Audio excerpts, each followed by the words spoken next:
What's up, everybody? This is Jeffrey Lyles, and you are listening to Lyles Movie Files. We've had some crazy technical difficulties the last few weeks, so that's why we have been MIA, or we've been in a long-form turkey coma. Take your choice.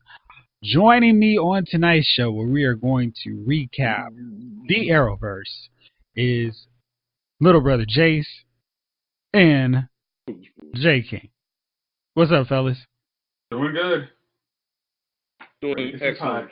Doing excellent. Doing some podcasting. Happy Christmas. Happy everything. Kwanzaa, Hanukkah, Festivus, whatever your thing is, man. Happy all of it. Good deal. All right, let's jump right into it, Jayce. So we're going to do a real brief recap of the three main shows that are going to be tying into Crisis. So let's start kind of how they roll out on the CW. Supergirl, I always find Supergirl to be a better show to watch in a binge format where I can watch 4 or 5 episodes in a row. Of all the Arrowverse shows, it just doesn't work as well when it's week to week to week, and it's like some storylines take longer than I'd like to pay off, but when you can watch them in a binge format, it really works a lot better. And I'm really enjoying this season of Supergirl so far. I know you guys had kind of warned me it wasn't going to be as good, but I've liked how it's played out. Whoa. We didn't warn you it was not going to be good. We were actually telling you to catch up because it actually has been good. It's like, based on how last season ended, it has actually been paying off very well, that storyline with Lena kind of getting her payback on Supergirl. And the weird thing about this season has been I have not wavered in my undying support for Lena Luthor. And it's so weird because it's Supergirl's show, but I feel like Lena's 100% right with her perspective and her, well, screw you. I can't trust anybody. And that really cool flashback episode where we learn the full depths of Lena's trust issues and how it was ruined even before Kara. I'm just enjoying Lena's arc. And Katie McGraw is killing it this season. I think she may be, if not the MVP of the Arrowverse first half of the season, maybe kind of 1A, 1B with Stephen Amell and Grant Gustin. No. Jesse Martin's the MVP. He hasn't been in as many episodes. When he delivers that tearjerker, I always feel like he's the undisputed best supporting actor across the board. But I'm talking about the main story. Okay. Yeah, they're in most episodes and they're getting a lot of attention. Pretty much everyone. Mm-hmm. But yeah, Lena and Katie McGraw, man, she's done it up this season. And Melissa Benoist has been really good. She sold Supergirl's anguish and grief over her actions ruining her friendship. But man, Lena was right. And I've enjoyed that arc. And I like how they've set it up where even after Crisis, there's still a lot that can be done with it. Well, what do you think on Supergirl and Lena? Well, I really like how last week we ended off with Ramadan, not really. He wasn't Ramadan, whatever. You caused Pompeii, but yet you can't handle this? Seriously? Okay. Yet there was never a Superman or Supergirl on the Earth when that happened, so you never had a real threat. I wish he had wiped out Pompeii the movie. Hey, man. I think the actors wish that actually didn't see the light of day too, but it happened. But even with him as the he's the big threat. It's no, Lena is still the biggest threat, and she still comes off as like you say, prove me I'm wrong, and I'll stop. But you guys can't because it's I grew up in the Luthor household where there are a bunch of snakes. But then, I got one girl who's she's been my homegirl since high school. She's had my back. And then I need her help to save Lex, my brother, who actually I love. He's just a little twisted. But then she screws me over. And then it's like, oh wow, I don't trust any of you bastards. And then okay, I let my guard down one more time, and this broad and all her family and friends literally screw me over to my face and basically are laughing at me almost. It's like yeah, and her solution to that is just to take out the ability of people to harm each other. And I love the fact that I'm not the villain. Like she is just adamant. You're treating me like a villain, but I'm not. I'm the hero. I'm the good guy. And honestly, from what's kind of played out, she really has a strong point. Again, her based on her myriad end game, what is the harm to that? It's I can actually make human society a better, actually just society. Literally, I just throw that all over the world, and literally they will all help out each other. There is, and it's not even like I'm trying to control them afterwards. I'm done. Once I've done that, I wrap this whole thing up. Okay, we should stop her because, well, we want people to have the freedom to be jerks. Why? Just because. It's like, yeah, I know you guys want to act like. I mean, this is like one of those. Supergirl is. I actually appreciated her very much not going on straight Team Alex. Like, yeah, just blow her up with a missile. It's like, no, I'm actually wrong.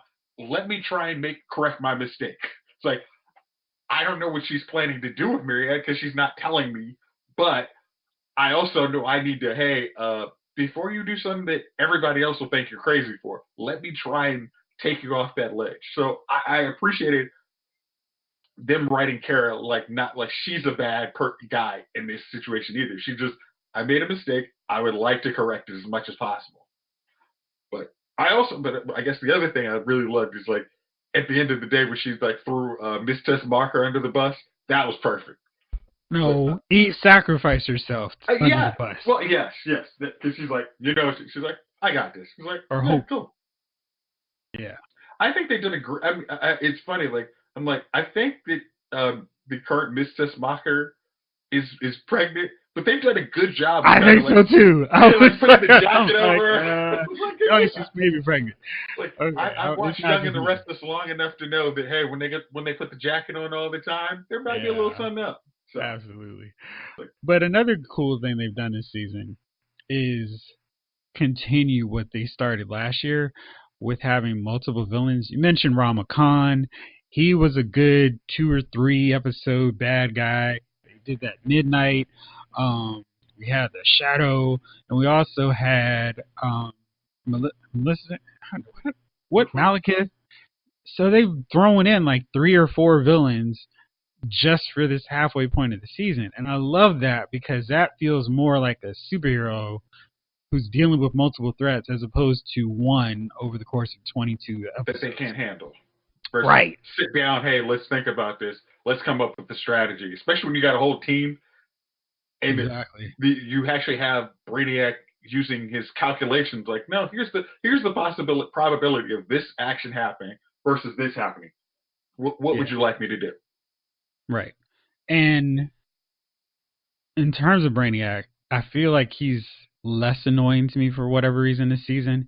I think part of that is because they haven't kept trying to force this thing with him and Dreamer. Because if there's one weak point, seriously weak point of this season, it is the relationships. I don't think it's any coincidence that Supergirl's arcs have been so much better once Mon-El left the picture and we could just focus on Kara, the superhero, reporter, friend, as opposed to love interest with this lame dude. And Lena's never needed a love interest. I actually liked her and James together, but she's fine on her own.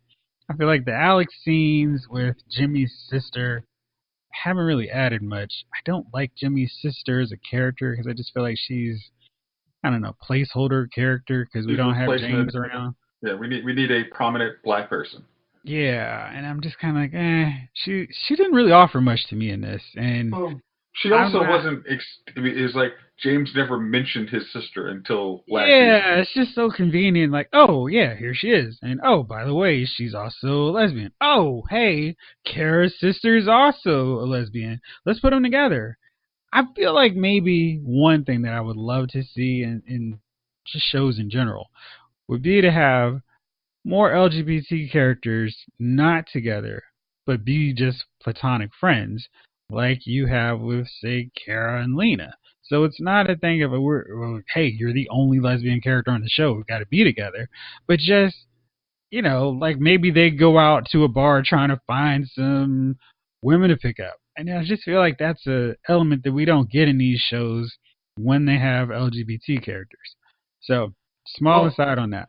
Well, I was going to say, I actually was trying to catch up on Black Lightning, and it was convenient that, like, Nissa went out to the bar, and then randomly the one girl, the new reporter, just happens to be gay and happens to want to hook up with her. Not that I judge her for trying to hook up with Nissa, but it was just like, oh, okay, we got rid of Gale, so we need to get this new character. It's like, hey, but at least y'all first interactions at a bar, so it's not like just there's a world where there's no other LGBT character versus the two that hook up. It's like, oh, okay, you see her as attractive. Well, hey, we understand that. But I think the other thing is, like, a lot of them, they want to have diversity on that front, but they don't want to have, like, say, hey, there's a whole giant world of LGBT characters. It's just like, we'll have them small, but we don't want to have too much, because then you're going to ask, why don't we see scenes where James and Wynn were out at the bar trying to pick up girls? Like, stuff like it's just weird, because it's like, every LGBT character that we've ever seen on Supergirl has been connected in a relationship to Maggie or Alex. It's like the 6 degrees of separation. It's really odd. I always say, I'm like, I know I've been in corporate America, and there might be me and one. I mean, at one point there might be me and one black girl, and I'm pretty sure that wasn't, hey, I need to get with the black girl because you're the only one here. It was like, hey, damn, there's a lot of white people here. Yep.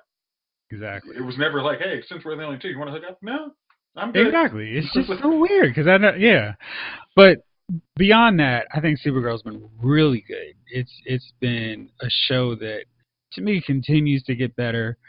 Supergirl's issue has always been, well, can you finish it? Can you stick the landing? And sometimes that's not the case. But I'm optimistic, by the way they've set everything up, that we're going to get a better conclusion for how this season plays off. Now let's go into that crisis. Jeff, you forgot to, go ahead, I'm sorry. Now let's talk about that crisis connection, because Supergirl was the show last season that introduced a crisis crossover when the Monitor showed up and brought in Martian Manhunter's brother, and it's like, this is totally opposite of what we've seen from the Monitor. He's not the bad guy, so why is he introducing this evil character into the show?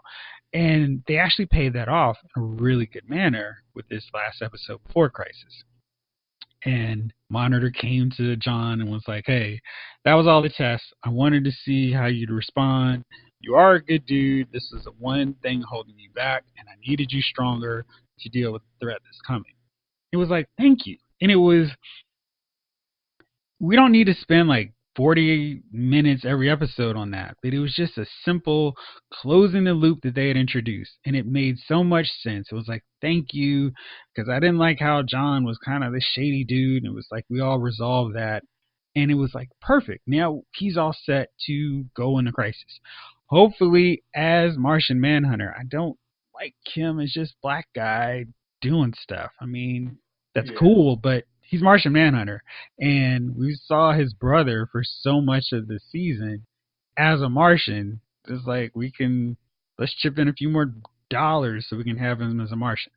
Yeah, I was the only, like, when it's like, I enjoy it, those two guys. It's like they were like secret missions or stuff like that when they were together. It was like, it doesn't actually make sense for them to have their human identities on. It's like, it's not putting anybody at ease. Not like when they fought Ramachan. It's like, why are you as Martian? Why are you not as Martian Manhunter? Exactly. It's like you're the random black dude. It's like, but I mean, I understand we're using a lot on the special effect budget, but that's kind of, every now and then you got to kind of, loosen up the purse string, cut it out episode on the back end. Yeah.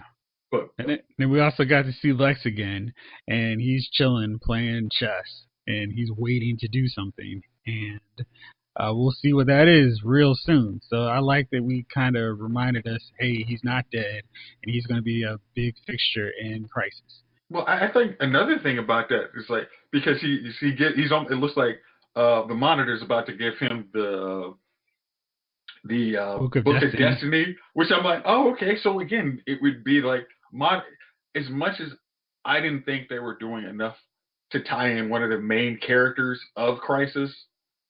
It seems like on that back, just that this issue. I mean, this episode, they're like, no, this is all playing into Crisis.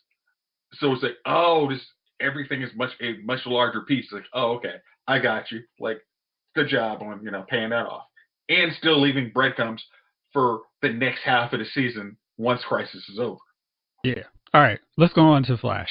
I don't have a lot to say about Flash because I think it's been excellent. I think they've done so much good work in terms of setting up and establishing that Flash is going to die in Crisis. And they've covered all the emotional beats. He said farewell to everybody. They're all prepared and ready. And right before Crisis hits, he has to deal with Ramsey, and who eventually becomes Bloodwork.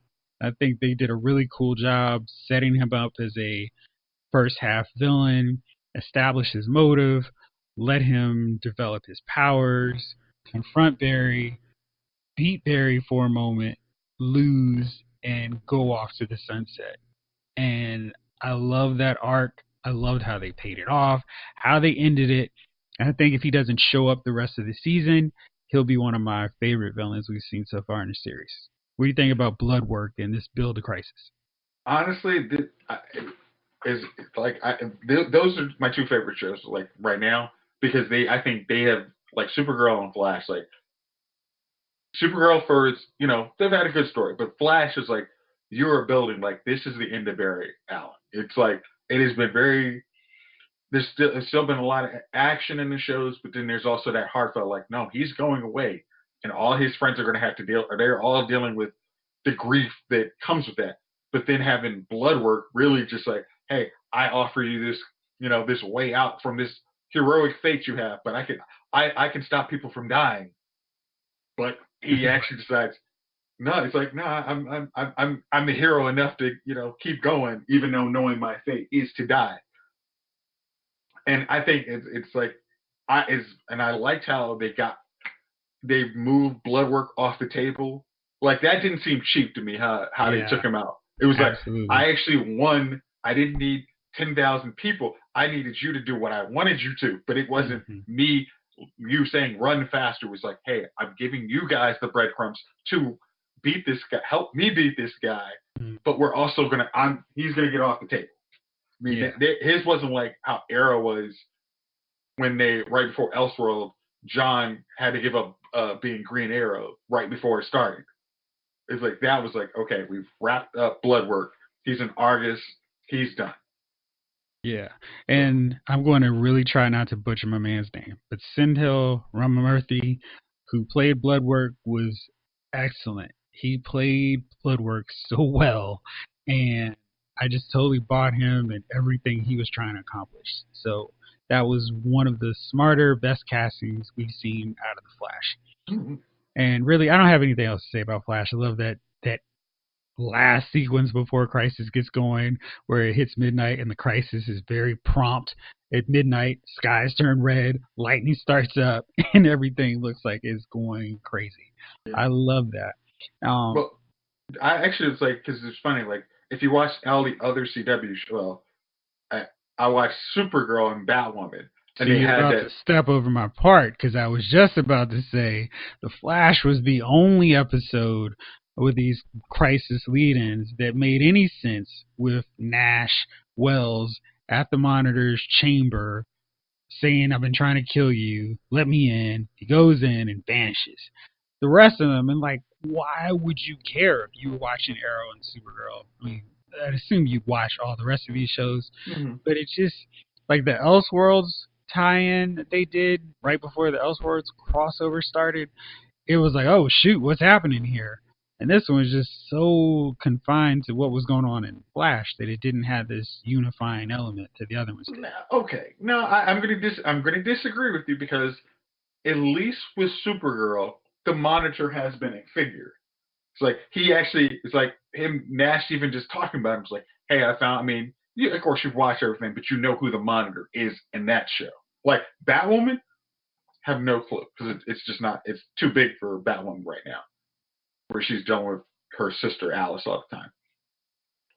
But in Flash, because Nash is really in that show. I mean, but it was like, oh, okay, like he thinks the Monitor saved him. Especially, it's like first time Ralph comes in there and saves him, and then the second time when there's all these bloodwork zombies about to kill him, again he kind of gets saved for what looks like a basic miracle. That hey, I should be dead again, but you keep saving me right before this door when I know I've been trying to kill you for however many worlds. It's like, okay, that's even better. It's like, all right, let's see what you got. So Yeah. Okay. So that's it. Flash is good and great. Can't wait to see how it plays out in Crisis. Now for Arrow. When Arrow started, I was really excited. I was like, oh shoot, antimatter wave destroying Earth 2. And we got this really cool different take on everything we'd known with Prometheus being Green Arrow and Tommy being Dark Arrow. It was like, wow, I can't wait to see an entire season of Oliver traveling through the multiverse and finding this stuff out. But instead, they decided to focus more on Oliver's relationship with his kids. You and I have talked about this offline and just how this would have been so much better had Oliver met up with William and Mia maybe the last 2 episodes before Crisis, because they just lost that momentum by trying to focus on the kids and specifically Mia whining about Oliver not being there, not being a good dad because he sacrificed himself to save the universe, including her, and William just being the snarky, funny tech guy. It's just, I wanted more of Oliver and Laurel and Diggle going through these different worlds and realms and finding out different cool things, different takes on the multiverse from the world that Oliver knew.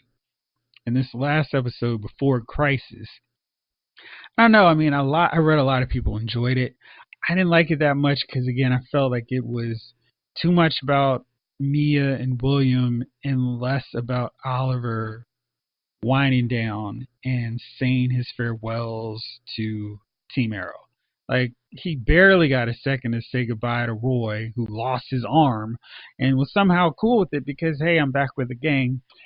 And then William stepped in and was just like, hey, we gotta go, and here's that thing, and it's just, get out of here, dude. You're gonna be in the spinoff, and you're gonna have all these episodes to waste time and be funny and play Junior Felicity. This was this was this was William. This was Roy and Oliver's time to have that last conversation, because I assume that Roy's not going to be in Crisis because he's missing an arm. But I don't know. It just felt like Argus folk can hook him up with an arm real quick. We'll see.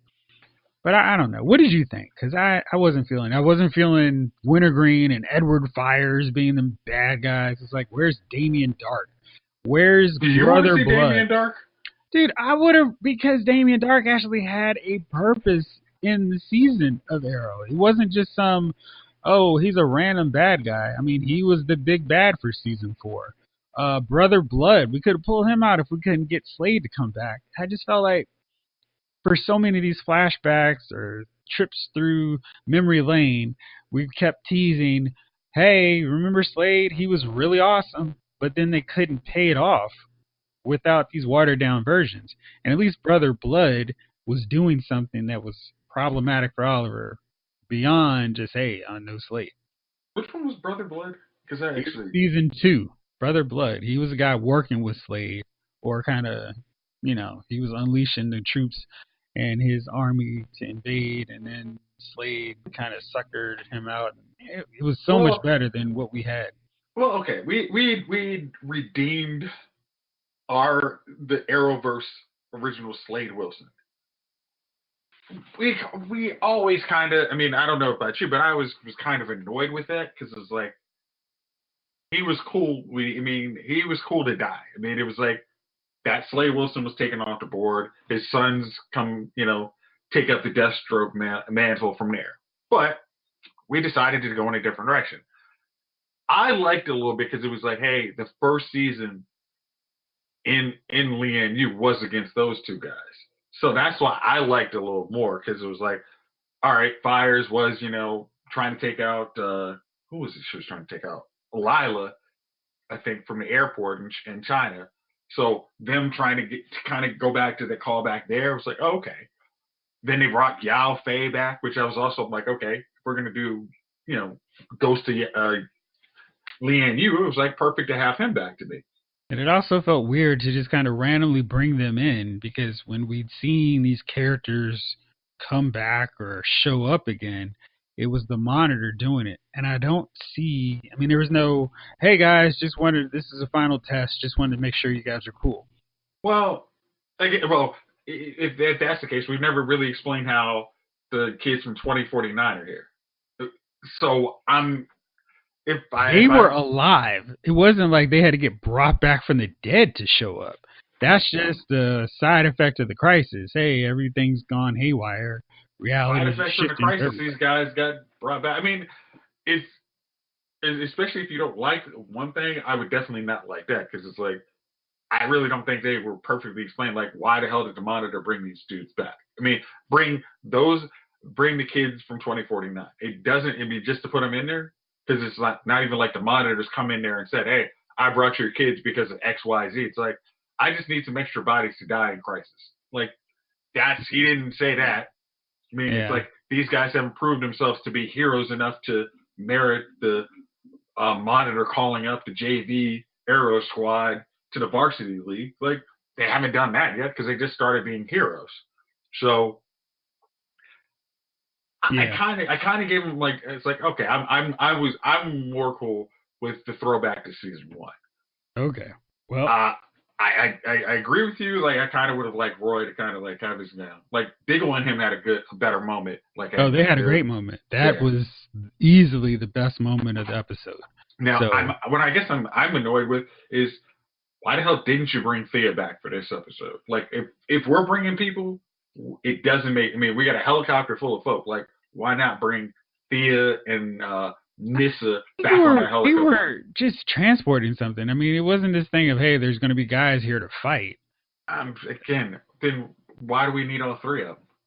I don't know. It's like, I guess my thing is like, if we're gonna just bring everybody to all of Arrowverse back to Lian Yu, just bring them all back. Like, I guess you have the ability to do that, next week. But I'm like, it doesn't hurt to have, like, Oliver having his 2 seconds, like, hey, man, I know I said I'm gone, but seriously, I'm dying here. Like, there's no get backs here. Like, I'm out of here.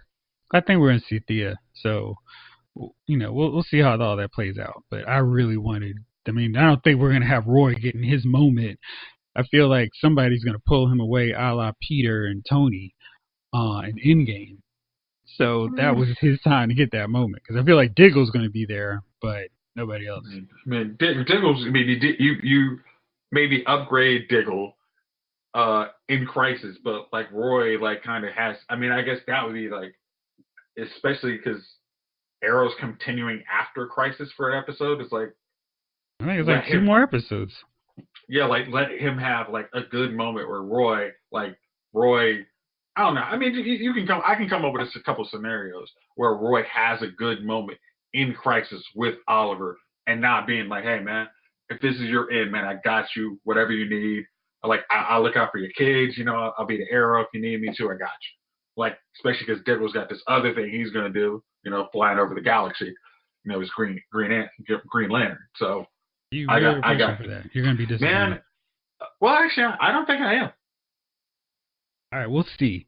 All right, because we've kept him off for too long, catching up on shows that he does not watch. So, J. King, I asked you guys to start reading the comic book version of Crisis. And I've been doing reviews every day on the site, because I love Crisis. It's one of my favorite comic book stories of all time. but I know that you are not quite caught up. But I wanted to hear your take on what you've read so far of the Crisis comic. So take it away, and then we're gonna go from where you leave off. Really quickly, I've enjoyed this from the beginning. I've enjoyed Crisis from the beginning. It reminds me of a little bit of some of my favorites of all time: The Killing Joke, Death of Superman. I forget the God which Wolverine. That was like the summer of '90. Could have been '91. Could have been 1990. It was the Wolverine story arc where he was in Africa and they was discovering blood diamonds, and it was Wolverine basically. It was Storm coming back to Africa. They had discovered some like blood diamond thing, and Wolverine got involved after he was instructed not to, but it became a big deal. I can't remember that issue, but that's one of my favorite comics of all time too. This ranks up there with it. Um, and I'm only about in the chapter 2. I'm only into the second act, and rich, layered. Uh, as far as where I left off, I'm really trying to remember. I'm not trying to spoil anything for myself. I have to go back because it's all digital how I'm reading.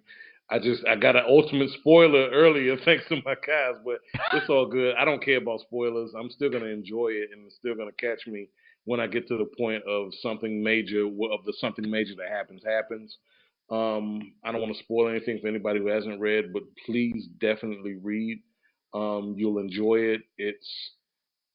To me, it's a throwback to when, I mean, for whatever it's worth, whether you read comics or read fiction, nonfiction, if you're a fan of the written word, um, it's a throwback to when you're reading and you're seeing the visuals at the same time, but the visual can't even take place of what's going on in my mind as I'm reading, because I'm seeing the things that aren't even being illustrated. I'm seeing the things that aren't being said. I'm seeing the things that aren't being seen by the visuals that are provided. I love that, because that's how you know a story has you, because your mind's working even when they're not giving you anything to go off of. You're just vibing off of what you're reading, and the story is so engulfing that you're painting a picture without the picture being painted for you. That takes some doing. That's well crafted work. So kudos to everybody involved, and I just can't wait to pick it back up. I know I got a lot of work to do between now and when I start my Christmas vacation, which is in 2 weeks. So by the 19th, I am going to be fully engulfed and fully engaged in finishing up Crisis. And I got to make my way out the Third Eye. And there's a couple of things I saw I need to pick up and want to pick up for myself. And I think Jeff and the fellas, we definitely should have like a recommendation, not like a whack book club type deal, but comics you definitely should be reading. Not All right, graphic novels you definitely should be reading. I think that's something we should pick up. we should do that soon. Yeah, Yeah. definitely. So my deal with Crisis, and I'll make sure not to say anything since you are in a cone of semi spoiler free. Um, it's just the layers, like you said. Marv Wolfman, who wrote it, and George Perez drew it, they're the creative team behind New Teen Titans, which was just a master book at that point in time for DC. And they don't worry about, oh, it's too many characters. It's so confusing. They lay it out where it's like, oh, wow, okay, this is happening. Oh, who's this? Oh, man. And you're interested in everyone involved. There's no throwaways. I'm sorry, I had to say that. Oh, yeah. It's like everybody's just like, oh, this guy's interesting. Like right around the same time, DC was putting out the Who's Who, which is basically their encyclopedia of all their characters. And seeing those guys in Crisis made it even more fun because you saw how fringe some of these characters were, but they even made it into Crisis. Jeff, I'm sorry. One more time, I got to interrupt you because I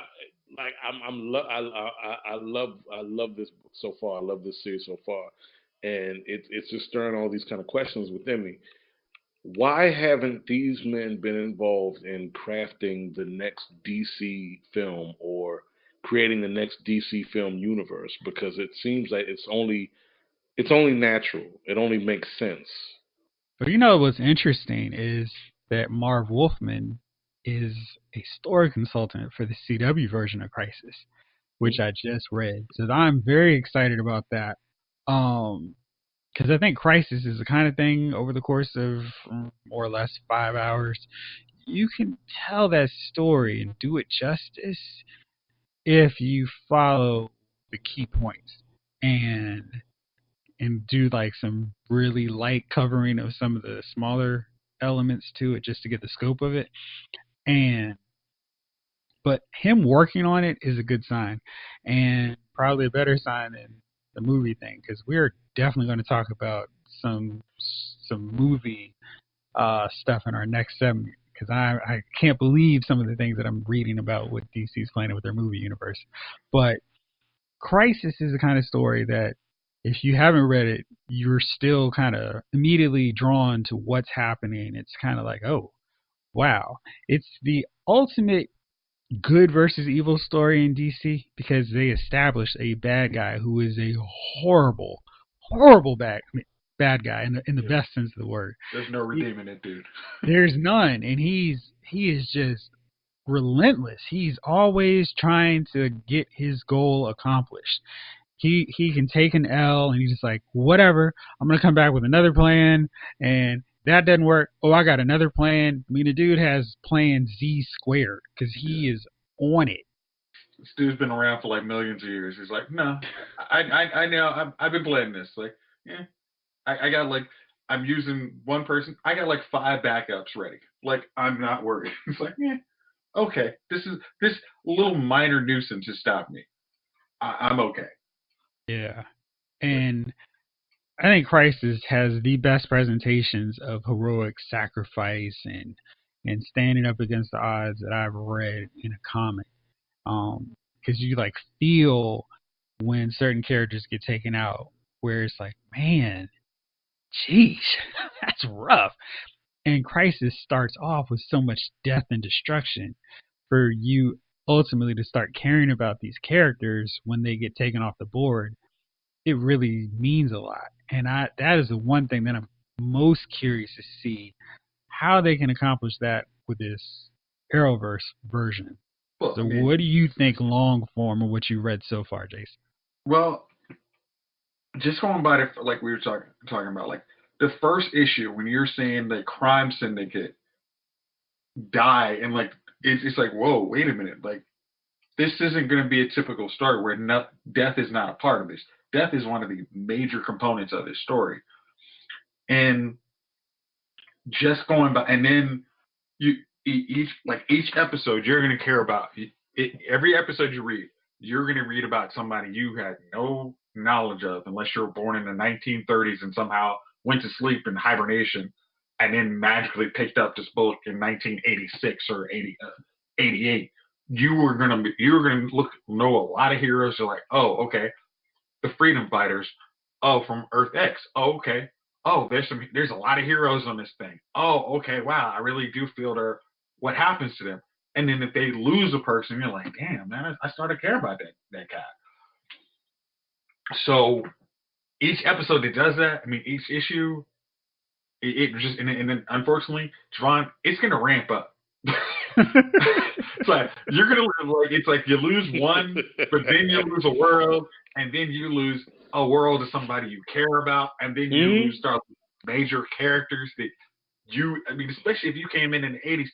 I think you said it in your last review, Jeff, on loudsmovietalk.com. That I mean, it's like the sacrifices that are made. It's like the Silver Age is done, but you were like, wow, like that's a way to show heroic sacrifices. And I know kind of like some of us, I mean, like some folks have been talking about like the Mr. Rogers movies. It's like good storytelling does not matter about graphics, scenery, imagery. It literally is like good storytelling. Like if you plopped a kid in front of this crisis, they wouldn't have to know. All they would have to know is like Superman, like say they just knew the current day DC offering of characters. Mm-hmm. They don't need to know anybody else. But then you put them in that, they don't need to know anything else after that. They will literally be like, I would love to read stories about these characters. Jayce, I'm going to tell you something funny about that. Not to cut you off, sorry. Go ahead. But when we're talking about great storytelling, I showed my kids 12 Angry Men. Mm-hmm. And by the end of Act 1, I mean the original 12 Angry Men. It's not like there's a modern 12 Angry Men produced by Michael Bay. Yeah. There's no Michael Bay director. Can you imagine the long, sweeping, circular shot of the guy of the jury? If Michael Bay style and everybody slow-mo looking up, that would be awesome. Can you imagine the all-American hot girl next door that would be somehow woven into the story for no good reason? Slow motion. She'd have to be the legal assistant. Yes, helping. Like, you can do it. As I pushed my chest out as far as possible. Well, I'm working on a 69 Corvette or something. Yeah, whatever. Stupid. And she's got her pen in her mouth in a seductive way where it's like, what's happening here? You're supposed to be in a jury. What's going on here? I know you're guilty of being hot. But no, 12 Angry Men we watched, man. The original Gregory Peck just sitting there, and they were just involved, enamored with the story. They couldn't take their eyes away from. And it's not because there was any explosions, any cool special effects, anything to that degree. It was just marvelous storytelling and the acting. You know, you can still tell these stories, and I don't think that's going to change ever. If you tell a good enough story, that's never going to change. We're never going to stop being entertained by, when it comes to this form of media, whether it's a movie or television. Great acting, great storytelling supersedes all. It trumps all. I hate to use the word Trump, especially today, but it beats all. It really does. You know, I think one of my biggest, why we were always complaining about Martin Scorsese saying, like, you know, Marvel movies aren't cinema, is because it was like, his attack was like, oh, you guys are just a bunch of man-childs. It's like, no, we actually understand these characters. We've actually grown to understand what these characters are. They're not narcissistic assholes. These guys are actually, you know, they're fully fleshed out now. Like and that has been the long-form storytelling of 10 years. They're like people. Like if you take away all these superpowers and put them in a World War I flick, it's the same thing.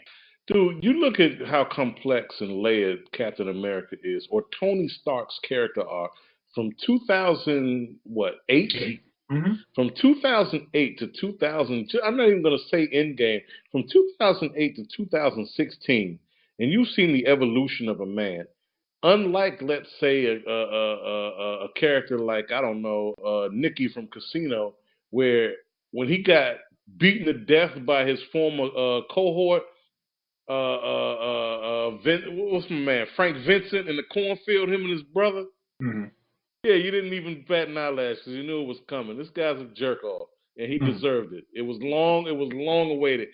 And I'm not bashing Martin Scorsese, but it seems to me the old guard of cinema, and when I say the old guard of cinema, I mean our new old guard of cinema, they still don't respect the Marvel Universe, comic book movies, etc., because it's not what they're used to when it comes to the media of film. And it's like, look, I'm guilty of the same thing. Like, I found myself being guilty of something recently, guys. I heard somebody, like right now, Jodeci is the thing to sample. Yeah, I know what you're talking about. Yeah. And there's like 3 more, Jayce. There's Come and Talk to Me. There's Get On, somebody sample Get On Up. Somebody sample it's not Fiending. Recently. Yeah, it's Freaking You. There's Fiending. Fiending is the other one. Oh yeah. Oh no, Jodeci is the thing to sample right now, dude. They're the new Earth, Wind, and Fire. Yeah. But here's the thing. I had to step off of my old man soapbox because I had to remember a certain thing. In the 90s, when we were coming up, 80s, 90s, everybody sampled everybody. Everything from the 70s. 70s to the 80s. Remember the Diddy era. some of my favorite Big songs. hits from the 80s. Yeah. But it's so crazy. I No. mean, some of my favorite tracks from that time, like Jay-Z's Imaginary Players, was a Renee and Angela sample of Imaginary Playmates that came out, maybe less than 10 years prior, 85, 86, something like that. So with that said, I can't knock these kids. They're only doing what we did, right? The thing about it is, I had to remember, don't wear the hat of the old man that told you what you like sucks. I looked at it this way. I'm not gonna like everything you like because to me, a lot of things are genre specific. Where when But I was, my thing, but I guess my thing hmm is like somebody from the 1930s hmm would not say casino is cinema. They're like, it no, uses it's too many crap. curse words. Yeah, It's it's crap. violent. It's just garbage. I mean, that's what they'd Crap. be like. Where's the, like you were saying, 12 Angry Men didn't need any of that. Mm-mm. Like you had to do sensationalize. You had drug use. This is just all crap. And it's like, hmm and that's why you sound like the old man. It's just like we I can watch Lawrence of Arabia and literally be like, yo, that was a great movie. I literally have Casablanca on Blu-ray, like, hmm because it is a great movie. It's a great movie. But I mean, because it's like you look at the layer of the story. It's like, but if hmm you say once you close yourself out from like, hey, I don't like the layers of the story, then you sound hmm old. Like, but that's why like for Crisis, it's like you look at that story, you're just like, you don't need to know the characters. You start caring about the characters as you read. And then when any of them's taken off the board, it's like, oh shoot, man, Well, that was a Jace, sacrifice. I feel like this too. Some things in any form of media are timeless. 12 Angry Men, War of the Worlds, Songs in the Key of Life. What's my favorite? Charlie Parker. God, Springtime in Paris. These are timeless pieces of work, right? Where some pieces of work are defined by the era in which they're released, right? Mm-hmm. There's some things that are timeless. There's some things that reflect the mood and culture of the period. And unfortunately, a lot of things are reflective of the period, so they don't age well. They're just some things that it doesn't matter where we release them, man. They'll hold up in any era. Mm-hmm. And this is one of those piece of works. Yeah. Yeah. All right. Well, so there's some interesting things happening in the DC Warner Brothers film universe. There is a contingent that's kind of growing by the day, it seems, demanding and hoping for the release of the Zack Snyder cut of Justice League. Have you seen the director's cut of Batman vs Superman?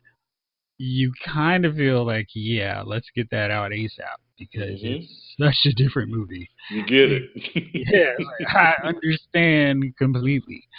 Henry Cavill has not been on that whole bandwagon. I mean, we've seen Ben Affleck, Gal Gadot, Jason Momoa, Ray Fisher, Zack Snyder himself going, hey, release it. You know, putting up the hashtags, release the Snyder cut.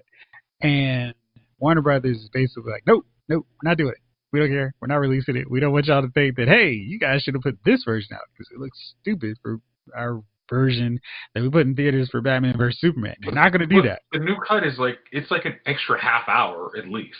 It's like especially after watching Batman Superman, you're like, you guys cut out the story to put out there. I mean, if you want to say, if you gave me the choice to say in the original, the one that was in TV on cinema is crap compared to the extended edition. It is. I don't watch it anymore. It's sad I can't watch the extended edition on 3D. But even if it was a darker story than the Zack Snyder cut, I probably wouldn't. I wouldn't throw that away as like it's garbage because I'm one of them folks. I like Watchmen. I like the extended edition of Watchmen. So maybe it's not a bad idea. It's like instead of waiting 10 years to release the cut, especially if they don't know what they're doing with the DC universe. It's like, why not release the dang on thing? And if audience, I mean, even do it like a limited release, maybe for a month in theaters and see what the audience reception is. If that is the case, maybe you move forward in that. I mean, because you still have the good direction of the individual movies, but maybe you move forward in the other one, in the Justice League, more in the Zack Snyder model. So, and another thing that's happened is Henry Cavill is kind of staying on the sidelines because he's stated he's not done being Superman. He wants to be back. But apparently the higher-ups in Warner Brothers don't have a clue on how to make Superman relevant to modern audiences. Hey, Jeff, have they looked at any Rebirth storylines? I mean, because that's the only way you can say is like, you don't know how to do this. It's like, there was, just ask a daggone kid, what would you want to see in Superman? It's like, most kids can say, I know what Superman's powers are. What would you like to see in a Superman story? Well, because it's not he's born. It's what would you like to see in the story? Well, I think also to that end, they've been so eager to catch up to what Marvel's done, and so not just eager to catch up to Marvel, but also for going all common sense and just taking a step back and saying we don't have to be Marvel. We can take our own road and tell our own stories, and have the people who have been telling our stories in the written form tell these stories and adapt them to the visual. Mm-hmm. I think they've, in their effort to chase Marvel's success, they've ignored a roadmap or creating a roadmap to the DC success. You don't have to be Marvel. You just don't. Marvel is Marvel, and they started out with what they had. They re-imaged what they were doing, and they got the right people involved. And the same thing applies. It's like when you're trying to build a sports franchise, a sports team, any. You're not going to be the Golden State Warriors if you're the rebuilding Cleveland Cavaliers or the Detroit Pistons or the New York Knicks. You can't chase their roadmap to success. You have to figure out who first you're going to be, what first you're going to be, and where you're going to start. The start to me is not just the key player, it's the people behind the scenes. The key player is one thing. You can have a key player, but if you're using him wrong or if he's mismanaged, be it he's not being coached or he or he or she is not being coached, he or she is not being placed in a position where the right people are around he or she, then it's all doomed to failure. You could have Elena Delle Donne, you can have Giannis Antetokounmpo, but if we got a bunch of idiots managing the situation around this person, it's going to fail. You have to start at the ground level. You got to build something first. You got to get the right people building what you're creating. And I don't think DC has done that. Well, and I don't think they ever started to do that. Let me say this. If you start DC casting out and you say our Superman is Henry Cavill, you're like, yeah, okay. We got a guy we believe in as Superman. And most people will be like, hey, yeah, that looks like Superman. We're good. Now all you need is a story with him. Okay, make 3-film story arc.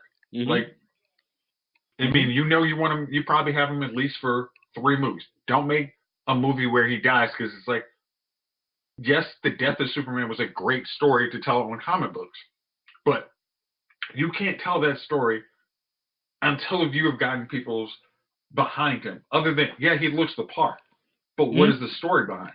But see, Jayce, that's the point behind what I said. Mm-hmm. When you don't have all those people involved, you're going to have the idiot that says, well, let's kill them off within the first 2 movies. Yeah. And let's that was a great story arc. Because nobody, I mean, at that point, Superman had done stuff behind the scene that was heroic, but we didn't see him be heroic. I mean, it was like, yeah, he saved a certain Kryptonians, but what does he do? I mean, for the next year, it's like we don't see him doing anything. Like, we didn't see him stopping the other bad guy or a couple. No, we didn't see anything of that. We saw one movie where Superman was kind of finding himself and figuring out who he was. Let his dad die. Yeah, let his dad die, and then had to fight the General Zod. Yeah, that was also. I mean, and then when we got back, he was on trial for. You know what I mean? It was like, okay, well, what happened? What happened? I mean, well, some of that gets explained in the extended edition of Batman and Superman, because Dixon didn't think you needed to actually understand that. But Context? What's context?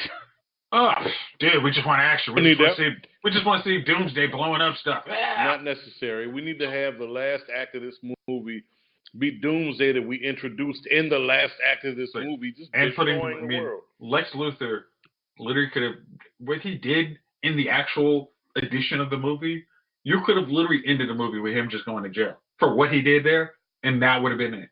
And then you could have started the next movie of what Lex Luthor led. You know, he started Doomsday or some crap. Like, you could have easily done that, but they were like, nah, we need to kill him off. It's like, we need to see him be heroic. And maybe I'm wrong here. I think maybe it's a mixed bag. Some people may like Jesse Eisenberg's portrayal of Lex Luthor, but I thought him as weird Zuckerberg just it didn't work for me. I don't think it really worked for anybody. I mean, but it was like when Jesse was cast, it was like, oh, he looks like, I mean, he's a bald-headed dude, but he's got psycho eyes. But I think how Chief said, it's like, this isn't a dude that if you put him in a power suit, I buy him going toe-to-toe with Superman. It's like, I mean, that's, I mean, we needed kind of like Lex Luthor versus Superman, not him. I mean, like, I mean, by introducing Batman in his super suit is like, well, y'all just killed the idea of Lex in the super suit. Like, why wouldn't we have that battle first? It's like, we didn't even mention Lex Luthor in the first movie. Like, so we're magically going to introduce him as like a side player? But I think DC just needs, I mean, especially like when they're talking about, I mean, like there was actually momentum. Like, I think it was the release of Snyder Cut was actually trending on Twitter. It's like, guys, we either got to let it happen or kill it completely. Like, hey, we're not going to release that, but we also have 3 other DC movies in the pipeline that are actually what you guys want to see. Why didn't we get bald Joel Edgerton as Lex Luthor? Because he was. Well, I mean, we may get it. Well, no, I mean, but he was already a Ocean Master. No, that's Patrick Wilson. Oh, he's talking about Uncle Owen. Yeah, but he would be good too. I don't know. I feel like there are so many people that we would have cast for Lex Luthor instead of Jesse. Honestly, after watching the Ultimate Edition, I didn't dislike him as much as I did based off the theatrical version. And I liked his return in Justice League, where he wasn't, I don't know, as weird as he was acting earlier. And it was like, yeah, okay, put this lead together, do the thing. And then we just never get the thing. Yeah, I'm sorry. You're right, Jovon. Joel Edgerton would have worked as he looked like he was around the same age as him, so he would that would have also helped. Like, I am smarter than this bastard, like, and you guys want to merit him the savior. I've been doing all this for Metropolis, and now you want to bestow him the hero that saves everything. Yeah. Now, Joel Edgerton has 2 things for him. He could be that kind of ruthless, conniving, narcissistic, he can be all of those things. And he has a bastard face. Oh, man. If you saw him in Great Gatsby, it was like, yeah. He has a bastard face. Oh, yeah. Yeah. Dude, he deserves to get punched in the face. It's like, several times. Exactly. You need an actor to play that kind of role. You need somebody who has chronic bastard face. Mm-hmm. Like, another guy who has bastard face is the guy from, I see him in everything, but the most recent standout thing I saw, he was the bad guy in Fish Porn. What was that? Michael Shannon. Yeah. Michael Shannon. He was Zod. I'm sorry. He was Zod. Yeah. Well, he was Zod, but you can't just resurrect him and now you're now playing the role of Lex Luthor. It was General Zod. But tell me, Michael Shannon doesn't have bastard face, and Michael Shannon, he's got way too crazy. Like, I don't trust being in the room with this dude. He's got the crazy eyes. I love that. I love that because that's the guy that can go from 0 to 100 really quick. I love guys with that bastard face when they're playing the bad guy because you believe them. Jesse Eisenberg, I didn't believe because you know what I believe? That I would see him in the lunchroom and slap him in the back of the head and spill his chocolate milk in his lap and take his cookie. Ha ha Ha ha ha! ha. Right? Yeah. Joel Edgerton with the bald head and the crazy eyes. I'm gonna leave him alone. Yeah, He may pose a threat. He would be like the dude who gets in your face and like that intense. Like, did you really think you were gonna get away with that? Like, he might be the dude that slams his own head against the door to see himself bleed before he engages the fight with you. Yeah, his crazy is like, okay, all right, maybe I jumped out there a little bit. Yeah, maybe I like how we just called him crazy. I mean, that's a good actor, man. Yeah, I know he's good in everything I've seen him. Yeah. So, all right, he was good as Uncle Owen. Let's keep it rolling here. Today we got the official reveal of the new James Bond film, the 25th film, No Time to Die. I know Spectre really was divisive among the James Bond fan base. I thought it was a throwback to the older films with all the gadgets, not so much the Daniel Craig version of Bond, but I liked it. I don't necessarily like that final act, but the rest was good. This trailer looked really good. Rami Malek is going to be the bad guy, and he's got that cool, iconic Bond villain look. He's got that cool, creepy mask on. Lashana Lynch is in there, and she's the new 007, and it looks great. I'm excited about this movie. I was always like, yeah, okay.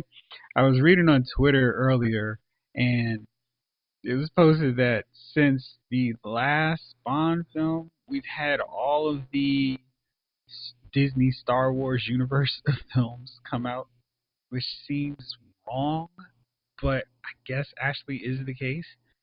That's kind of crazy to me, don't you think? Yeah. No, I'm gonna. The trailer that looked like it had like this is something I was really impressed with by the trailer. It actually had a story in the trailer. It's like, oh, I understand what I'm about to watch. I appreciate it, especially talking about another movie we're going to talk about probably later on. But it looked like, oh, okay, this is what James been up to. Okay, cool. All right. Oh, this is what the new 00's doing. Okay, got it.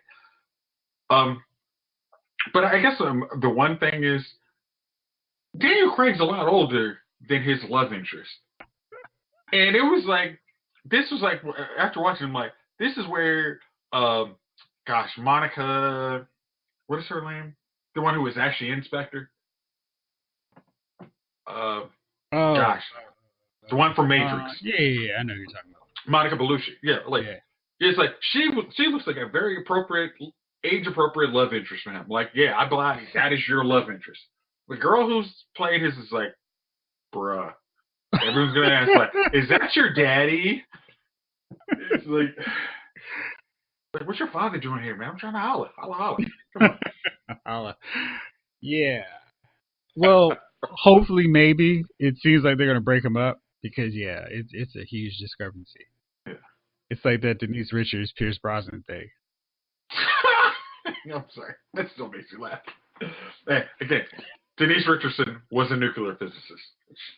Denise Richardson looked like she had just finished junior varsity Palm Squad at Tom Landry Middle School. Tom Landry. Like, dude, there's no way. And that's the knock. Anybody listening, the knock is because she looked like she was a toddler compared to Remington Steele over there. Yeah. He was an old man. I'm sorry.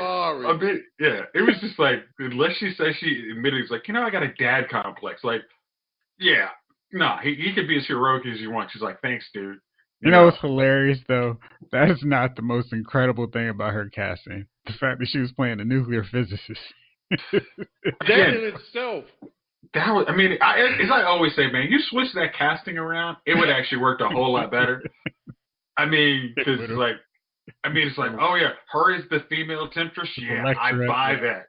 Totally. Like I'm the wealthy, the daughter of a billionaire, industrialist Russian around. Yeah, exactly. Totally, like little survivors, thing, Stockholm syndrome. Totally got it. Oh man, so yeah, that was interesting. Next up, Black Widow trailer. What you guys think about this one? Scarlett Johansson's back in this prequel of the early days of the eventual Avenger. Ooh, 5 years too late.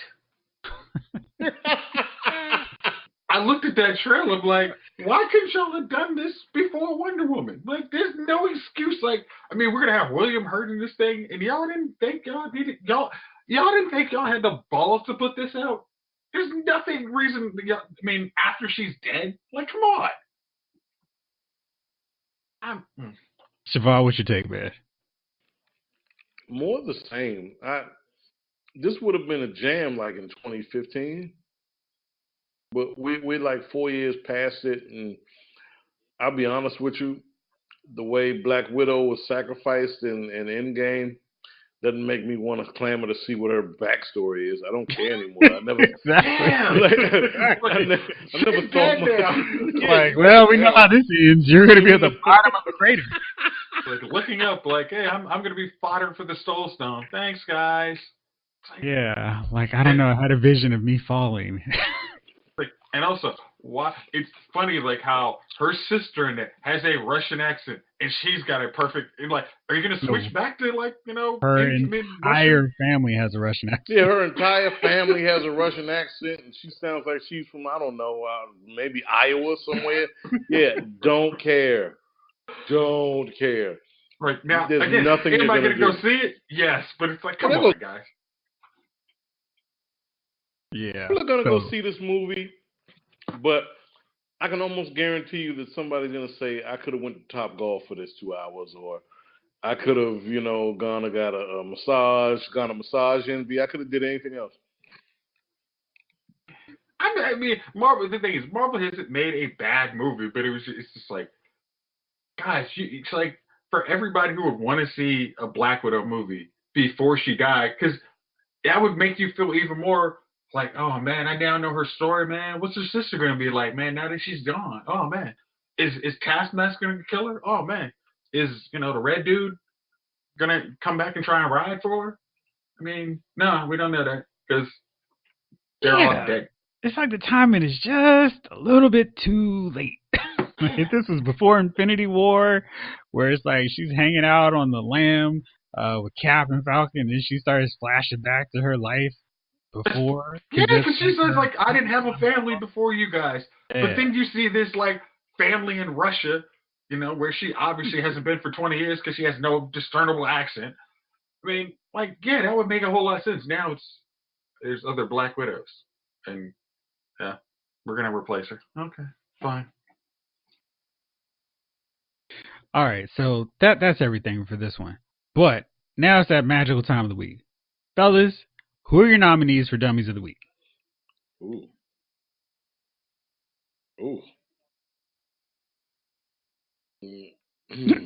You're overwhelmed with? All right, Jayce, what you got?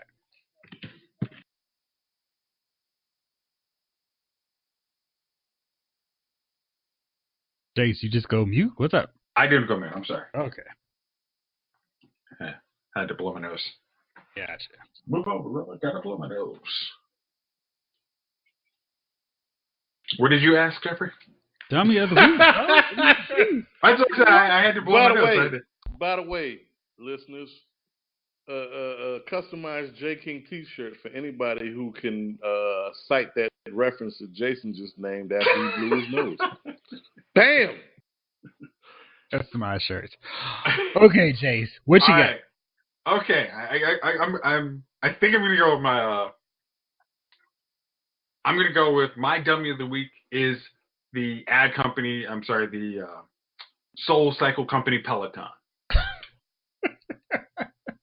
Because during right before Thanksgiving, they came out with a commercial where a guy is giving his wife the gift of Peloton, a bike where she can get in shape and work out and all this stuff. Now, collectively, every man is like, I might want my wife to work out more. She might even ask me, hey, baby, can you, give me some advice on how to lose some weight, get in shape? And we know you can do that. But when you give the gift of exercise equipment, how does this not end in an argument? It's not, oh, thank you, babe. It's like, oh, it's, you really think I'm that bad? You need to actually give me a gift? You need, because I'm not willing to go to Soul Cycle and actually work out. You have to put something in the house and actually make sure, oh, there is What? no man that does, thinks he's just like, oh, this is going to end well for me. What are you trying to say? Exactly that tone too. There is never a time where that's going to be like, oh, this is so nice. It's like, every man knows, like, they could just, their wife could be the most loving and understanding person, but you do that, you are in for at least a 2-hour conversation, and it's not going to go well for you. No. So the idea that you could actually do this in a commercial and this guy is not just like, man, I remember what my bed was like, but this couch is pretty comfy.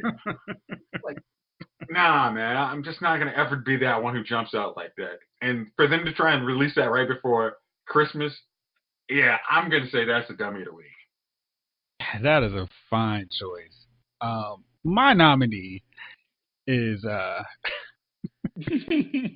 gosh, I'm trying to say this in a way that it's not just lumping entire demographic, because that's clearly not the right way to go about it. Okay.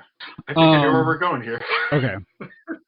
So I was reading this article, and it's about the new Star Wars film, and the Star Wars fan community latched onto the notion of a romantic connection between Finn and Poe almost immediately after the premiere of Star Wars: The Force Awakens in 2015, shipping the characters with hashtags like Finn Poe and Storm Pilot. All right, so I'm gonna stop there for a moment. I didn't think that whatsoever. I thought, hey, these guys are buddies, want to fight the Empire. They were in like 2 scenes together for the entire movie. So I definitely didn't get any vibe of, oh man, these two should be together. Second, I hate the notion that we just ship guys who are friendly with each other all of a sudden, as if that's the new thing. They do that with Lena and Kara on Supergirl. Like, they should be together because they're friends. No, no, no, and no. This is just idiotic, this thinking of we should put everybody together just because they share moments. You know what those people are called? Friends. We don't have to just decide, oh, let's make everybody in any popular medium together. I mean, they were doing that with Bucky and Cap to some extent too. Not necessary. Okay? I mean, diversity is great. Everybody should see themselves represented on the big screen. But let's just not just start randomly throwing people together just because we want to ship them. And that's not my dummy of the week. I just think that was stupid to say the Star Wars fan community, because I don't feel like that was the case. Half of the Star Wars fan community, half of the Star Wars fan community was apparently outraged that there was a black character holding a lightsaber and was a stormtrooper. So I don't know if that speaks for the Star Wars fan community. I think maybe they should say the Star Wars LGBT community, if there was a demographic that was shipping Finn and Poe. But my dummy of the week here comes from this next statement. Speaking with Variety at the Rise of Skywalker press junket on Tuesday, Oscar Isaac, who played Poe, expressed regret the natural chemistry between Poe and Finn in The Force Awakens was not explored in an overtly romantic way in Star Wars: The Last Jedi. So, my dummy of the week is this ridiculous expectation that a guy like Oscar Isaac has to go on the press circuit and say this pandering statement, oh yeah, they should have been together. It's too bad that wasn't something that happened. What kind of ridiculous expectation is this that actors have to go, yeah, that would have been cool to see, for fear that 10 or 15 blogs aren't going to go, Oscar Isaac's homophobic because he doesn't think that Finn and Poe should be together. It's just, I can't with this mentality, this mindset of, we want it, it should happen, and if you don't want it, you are a bigot. I think that's so stupid. Am I wrong, fellas? No, you're not wrong. You're not, because it's beyond stupid. And guess what? This is what happens when you force an agenda down the throats of the sheep-minded people. Because then they start believing, well, this is right? Okay. I mean, I don't want to be left out. I don't want to be ostracized by everyone because I don't think like everyone else thinks, right? No. We don't have to force our beliefs or our lifestyles down people's throats. It's okay if someone's not gay. It's okay if they're not transgender, quasi-gender, gender fluid. Even Billy D. Williams, who's like 138 years old, came out this week and said, No. I tried to send you this article because literally, Okay. like, he literally said, "What the hell are y'all talking gender fluid?" Like, I'm literally like saying, like, hey, everybody, you look at your feminine side. I ain't got to be, chauvinistic male all the time. He's y'all misquoted me. Like, what the shit was that? I wasn't saying this bullshit. Just having a perspective as a human being who's lived for a number of years and is comfortable with himself. You're telling the 70-year-old man he's gender fluid. He's like, I don't even know what this term means. I don't even know what that means because you dumbasses made it up to justify the way you live. Look, I'm not opposed to anyone's lifestyle. It's just we've gotten to a point of absolute absurdity. It's absolute absurdity. So we're just making things up as we go along. There are no more rules, and I know no one likes rules anymore. No one likes the bar anymore, so we just put the bar on the ground or in the sub-basement to let everything go or everything fly. It's like, look, we're bending the rules and changing everything and shaming everything because we want the world to accept who we are, what we do. And it's like, look, I don't care what you do. I don't care. It's just I don't want to be browbeaten by it, and I don't want to be felt to be a bigot or a homophobe or whatever phobe, a quasi-trans, LGFHMIP, hashtag ampersand, whatever phobe, because I don't readily throw my get with support behind everything. It's just, no, I like to keep things in perspective, and I believe, look, it's your right to be whoever you are. Just don't force us to love everything. I have rights too, okay? I have rights too. I don't have to like and appreciate everything. I can have a varying opinion. And it's not that my varying opinion is that you shouldn't be who you are. It's just I don't think you should force me. You should force the public to believe or even say, yeah, that's the way it should be. Well, maybe that's not how the writers wrote it. You ever think about that? I think you said it right, because it's like, because if he had said, no, it's like, oh, you guys had great chemistry. You're like, yeah, we acted in the scene together. We wanted to actually, like, we were buddies that randomly could trust each other. That doesn't equal gay. It was just like, that was like, this dude is literally saving me because he's trying to bail out of, this murderous first order. It's like, look, how did y'all see that as, I guess my thing is like, who saw that as romantic other than people who wanted to see it as that way? And Jayce, it's not like somebody came along and modernized Torch Song Trilogy and made all the characters straight, right? No, that's not what we're talking about, okay? This is not the way it was written, so let's not make more of it than it is, and let's not force agendas down the throats of the movie-going public or the people. Let's just let things be the way they are. It's okay. It's all right. Stories are told for everybody nowadays. Because it would have been easy. It's like that wasn't the role of the character. But and I think how you said it is like, oh, there would have been like blog posts like, oh gosh, she's phobic. It's like, absolutely. Because it's like, oh, you said, oh, it looked like it was romantic. Like, where did you see romance? It's like, because it's like, if he had said, hey, where did you see romance? I thought we were just some dudes trying to get off a spaceship. Like, I didn't see romance there. Like. It would have been like a moment on Brokeback where Ennis and what's my man's name? They were in the tent and he kissed him and he kind of wigged out and pushed him and punched him. No, it wasn't that. This is not the way the story was written. Okay, relax. If you say, hey, I thought that story needs a whole lot more work before we start trying to figure out who's into each other. How about we figure out what the heck the First Order's doing? Thank you. Because that would be a deeper question. Like, do you know who the First Order is? They were just written like that, man. Because that's the more relevant question. Hey, man, what is the First Order? What are they doing? I'm gonna have to get back to you on that. Pause. I'm sorry, that was one of the list of unapproved questions, and I'm out of here. Exactly. pull a Joaquin Phoenix. I'm out of here.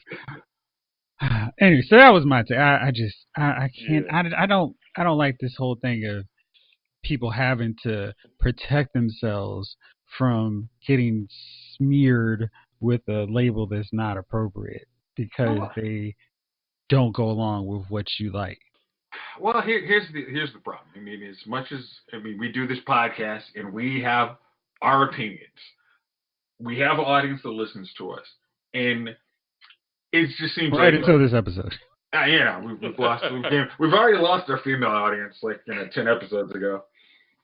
But this is it's just one of those situations. It's like we're expressing an opinion, but we're not saying your opinion has to be wrong. We're not saying we're just saying like like that wasn't how it was written. Like we can say, hey, that would have been cool if it was written that way, but we don't say, oh man, why didn't y'all do that?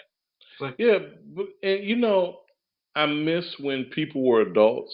I miss when adults were adults, and I miss when we weren't offended by everything. I miss when we didn't, as a society, go looking for offense. Because when you go looking for something, you'll find it any way you want, right? I miss when everything was taken with a degree of damn perspective, and and it didn't instead of being offend reactionary. you. Yeah, It's like just like you were saying like a couple of weeks ago, like in comedy, it's like if something in comedy offended you, you just didn't laugh. You went to the next joke. It wasn't like, oh gosh, I must leave this place. Oh my God, he said this one joke that has offended me. I must leave. He is now brandished to say we must cancel this person. It's like, yeah. okay, is he going to say the next thing funny? Because it is a joke. It's literally like he's not saying I hate all these people. If he says like I have hate and malice in my heart, okay, yeah, this is that's a walkout. Jayce, But that's what the last 25 to 30 years of our culture in America has done to us. We are uber sensitive, hypersensitive. We are triggered. I hate to use that word, but we're triggered by man, everything. seriously, Nobody. I need you to get out of government, man, because I wouldn't even use that term. Like, come on. No, seriously. It's a term, dude. We're having a holiday party in my office. You That said we the had first to word, get holiday three. party. Thank you. First word, holiday party, because it can't be anything denominational. No, we can't cover those bases. We have to make this very vague because you never know. Somebody may be offended by the words Christmas, Hanukkah, Festivus, or Hanukkah, right? Right? So we have to stay away. Just say very bland, very beige holiday party. We So can't what, use the can you even colors have can you red, have a green, or white. Can you have a tree? No trees can be represented. No dreidels, no menorahs, nothing that. So you guys can't even represent religious belief. So y'all are basically having a Super Bowl party. No, what we're doing, and this is what I said. I'm just going to put food and alcohol on the table, and if you want to call it Bastille Day, Boxing Day, Festivus, Hanukkah, Ramadan, Actually, Cinco de Jovon, Mayo, your quinceañera, I don't give a shit. I'm Eat a piece offended. of turkey and get a beer. I'm offended by boxing, and it goes. I'm it's too anti-violence, so I'm going to file a complaint with HR because you're trying to impart your violent tendencies. Violent ways on me. Well, dude, honestly, that could be a legitimate. You would, hey, look it. If you were to do that right now, Jeff, in my agency, there would be a hearing. Yeah. There would be a hearing. And you could possibly claim that you were discriminated in some sort of you felt discriminated against and or intimidated in some form or fashion. That's where we stand today as a society. That's where we stand. Yeah. Yep. All right, man. Would you have a dummy of the week? I've got. I'm trying to narrow it down. My dummy of the week is one of my dummies of the week. I'm going to do 3. Is me. Because I watched what's Black China's mom, Tokyo Tony's got a show on the Zeus Network. Wait. Are you serious? All of Tokyo Tony for real? Those are real things. Yeah. These are all real things. What channel is that? In Hollywood, dude. The Zeus channel comes on nowhere. I don't even know what the hell the Zeus channel is. I stumbled across this on my Fire Stick in one of my procured downloads. The Zeus channel is airing the Tokyo Tony Black China's mother version of, let's say, Flavor of Love or Rock of Love, one of those type of shows, where 18 desperate people come and stay at a rented house in the Hollywood Hills while F-list celebrity belittles them and makes them go through several weeks of Shooting. like suiting and chores and exploitation and embarrassment in order to win absolutely nothing but the right to say you wasted 6 weeks of your life on this shit, right? Okay. This how old is this? Okay, let's see. Are the gentlemen pursuing her age appropriate? no, not all of them. You range from 18 years old up to like 72. It is a grab. No, this, you know what? I'll say this. I call myself dummy of the week for watching it, but I'm going to give them this. The Zeus Network. They finally nailed what these shows should be, because these shows shouldn't have tried to have the level of BS dignity that they've tried to have over the last 15 years, going back to the first iterations of Flavor of Love, etc. No, this is rock. Pardon my French, everybody. This is rock goddamn bottom. This is the scum of the earth. This is what you've wanted to see since the inception of these shows. You wanted to see people raw. You wanted to see the pigs in the slop, and they gave it to you. This is pigs in the slop, man. This is disgusting TV. This is disgusting. Like, leave your dignity at the door. You're going to come here and be totally exploited. Not even the stars of the show, Black China's mom, Black China, and the fat friend, whoever she is. No, this is complete exploitation. This is the garbage. This is what you came to see. This is the freak show. They gave it to you. And I'll be honest with you. I was appalled in the first 5 minutes. But once that, did you watch episode 2? I watched the whole damn season because it is disgusting. Like, you might need a shower after you watch it. It's that bad. I'm serious. It is disgusting TV. It's trash, and this is the trash that I've always wanted to see. Not the kind of cleaned up trash that they give us on VH1. Where, like, made up, supposedly high class basketball baby mamas go have lunch at said 3-star restaurant, 4-star restaurant, that end up throwing drinks on each other afterwards. No, this is Black China's mother being a total, just damn embarrassment. Just straight out the hood, off the stripper pole. I'm a 50-year-old stripper who is just, I'm just trash. And here you go. Welcome to my world. Like, after she says that sentence, she might as well hog spit on a bearskin rug. She might as well hog spit on a silk rug. Like, just, I'm totally disgusting. It is absolute filth. And I'm ashamed of myself to say I loved it, because this is what these kind of shows should have been from the start. Filth. That way, by now, we could have said, at least we're sick of it.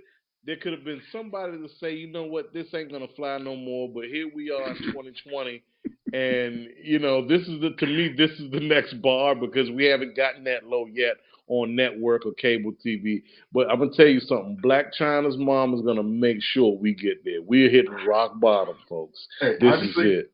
Keeping Up with the Kardashians has spinoffs and been on for about 10 years, so yeah. Let me tell you something. Keeping Up with the Kardashians compared to this show is an episode of Teletubbies, all right? It is an episode of Peppa Pig. It is Keeping Up with the Kardashians, Love and Hip Hop, Basketball Wives, of the Real Basketball Wives of Atlanta, and R&B and tattoos has nothing on Black China's mother's show. I can't even think of the name of it. It's Finding Love with Tokyo Tony, I think. That show is, oh my God, it is. I can't even put it into words. It is the filth of filth. Get ready. Jovon, I implore you, good sir, to hold on to the rest of your nominees because I just don't feel that they're going to be any better than ours. No, you got it. I mean, whew, I think that's the way to end this episode. That is it. All right. Well, fellas, thank you as always for rolling with me. We're going to be back next week, and we're going to talk about the first half of Crisis. It's just 3 shows, and then the back half comes in January. So, Jovon, there'll be enough time for you to catch up before the grand finale. And we can start talking about our year-end nominees and give out some awards as we get ready for Oscar season. As we do our own year-end 2019 breakdown. All right, well, thanks, fellas, for rolling. Thank y'all out there for listening. This episode of Lyle's Movie Files has been filed.